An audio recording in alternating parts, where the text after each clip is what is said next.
Preview. Hey guys, welcome back to our channel Faction Olympiads. In this video, we are going to take another question from the book Pathfinder. The question is from the topic rotational motion and it is based on equilibrium. देखते इसमें बताया क्या गया है. इसमें बोला गया है कि 5 पुली गिवन है जिसमें ना एक 3 मासेस है, capital M, small M and capital M. इन तीनों मासेस को सस्पेंड किया गया है. पूछा गया है कि small M by capital M कितना है.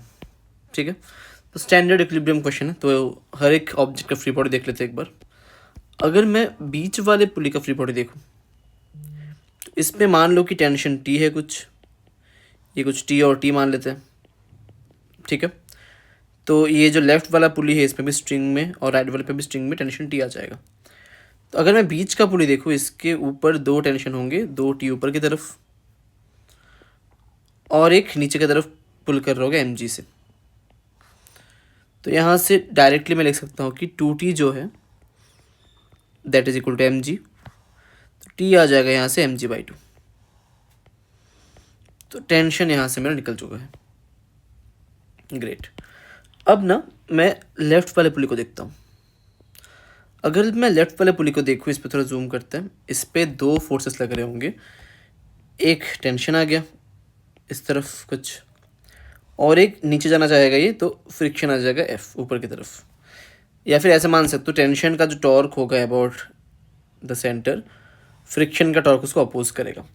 तो दोनों फ्रिक्शन ऊपर की तरफ होगा बिकॉज ऑफ दिस, क्योंकि टेंशन चाहेगा इसको क्लॉकवाइज घुमाने, फ्रिक्शन चाहेगा इसको एंटी क्लॉकवाइज घुमाने. एक दूसरे को अपोज करेंगे तभी इक्विलिब्रियम पॉसिबल है. ठीक है, और नीचे की तरफ एक कैपिटल एम जी तो लगेगा ही. तो चलिए एक बार इसका फ्री बॉडी ड्रॉ करते हैं. अगर इसका मैं फ्री बॉडी देखूँ, इसमें ऐसा कुछ होगा, ध्यान से देखना. इस तरफ लगेगा एक टेंशन टी, ऊपर की तरफ लगेगा फ्रिक्शन, और नीचे ऑलरेडी लग रहा है एक कैपिटल एम जी.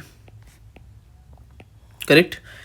सेंटर के अबाउट टॉर्क बस 2 ही है, ओ मानते इस पॉइंट को. तो torque about O has to be 0. तो टी का जो टॉर्क है हो जाएगा टी टाइम्स ऑफ आर, क्योंकि परपेंडिकुलर है दोनों.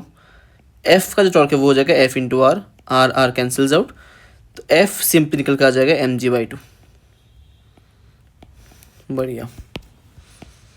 ठीक है, एक्चुअली और एक फोर्स होगा यहाँ पे, नॉर्मल डायरेक्शन होगा. जो ये दीवार देगा ना, दीवार एक नॉर्मल डायरेक्शन देगा जो कि सेंटर से पास करेगा, तो उसका कुछ टॉर्क नहीं होगा.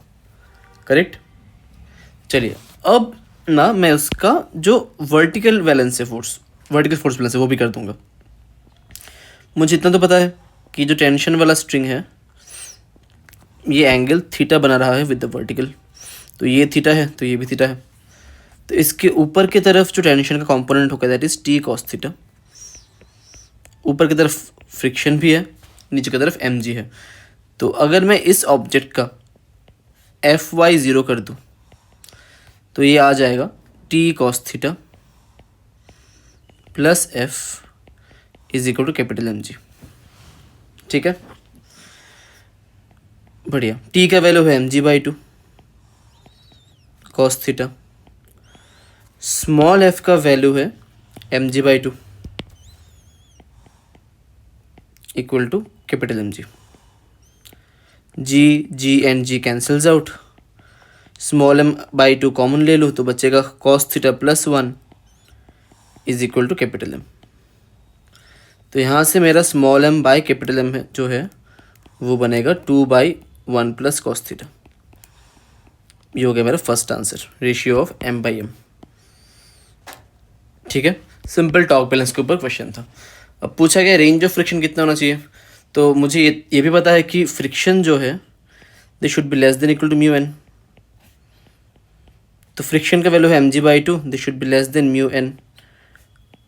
अब अगर मैं एफ एक्स इक्वल टू 0 करूँ, इस पर इसी फिगर पे मैं एफ एक्स इक्वल टू 0 करूँ तो मुझे सीधा सीधा मिल जाएगा N equal to T sine theta. ठीक है ना.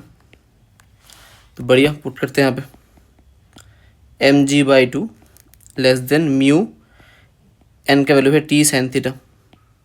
अब T equal to M G by 2 है तो ये पूरा कैंसल्स आउट. तो यहाँ से मेरा म्यू का जो वैल्यू है वो निकल करके ग्रेटर देन 1/sin θ यानी कोसेक थीटा। तो डेफिनेटली म्यू एक पर्टिकुलर वैल्यू से ज़्यादा होना चाहिए रोकने के लिए। हाईएस्ट वैल्यू ऑफ म्यू तो कितना भी हो सकता है, क्योंकि बहुत ज़्यादा म्यू हो गया तो डेफिनेटली रुक जाएगा।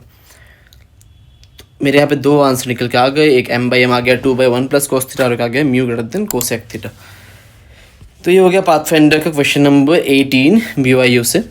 अगर आपको किसी पाथफाइंडर का क्वेश्चन में डाउट है, do let me know in the comment section, I will take that video up in my next video.